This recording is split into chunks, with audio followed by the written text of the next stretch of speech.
এরকমই ঠোঁটে মুখে ঘা, গলায় জ্বলা, লার পোড়া আর বিছানায় ঘুমানো অবস্থায় বালিশ ভিজে যেত, লার পড়ে, মানে মুখ থেকে জল পড়ে। আর এরকম সমস্যা থেকে উপায় পাওয়ার প্রেরণা করেছিল পরমাত্মা। এই গাছগুলো দেখতে পাচ্ছেন, এই গাছগুলো ভগবান এরকম গুণ ভরে দিয়েছে আর প্রেরণা করেছিল এই গাছগুলোর উপরেই আমাকে। আর এই গাছের ডগা বলা হয় বা 2-4টা পাতা আমি মুখে দিয়েছিলাম। মুখে দেওয়ার পরে কিছুক্ষণ চুনচুন করে মানে ধরতে লাগলো, বা যাকে বলা হয় জ্বলানো অবস্থা। আর সেই সময় আমি ফু মেরে ফেলে দিয়েছি।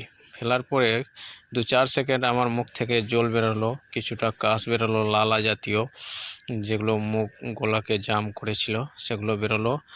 আর 2-4 সেকেন্ড জল বেরোলো।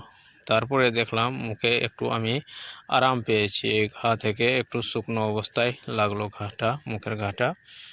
আর দেখলাম সেদিন আমি অনেকগুলো আরাম পেয়ে গেছি। রাত্রে ঘুমানোর অবস্থায় জল পড়াও কমে গেছে।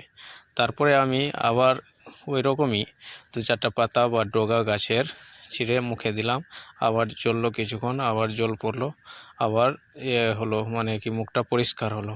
সেরকম করে আমি 2-4 দিন করলাম। দেখতে পেলাম আস্তে আস্তে আমার মুখগুলো ফ্রেশ হয়ে গেছে, মুখগুলো ফ্রেশ হচ্ছে এইভাবে আমার ঘাটা। তারপরে আমি ডাক্তারের কাছে গিয়ে সরকারি হসপিটালে 2-4টা ট্যাবলেট দিল ডাক্তার। এইভাবে আমি মুখের ঘা থেকে আরাম পেয়েছি।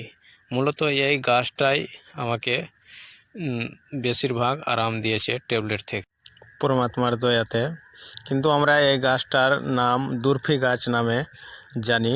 আপনারা কি জানেন না জানেন, কিন্তু আমরা এই গাছটার নাম দুর্ফি গাছ নামে জানি।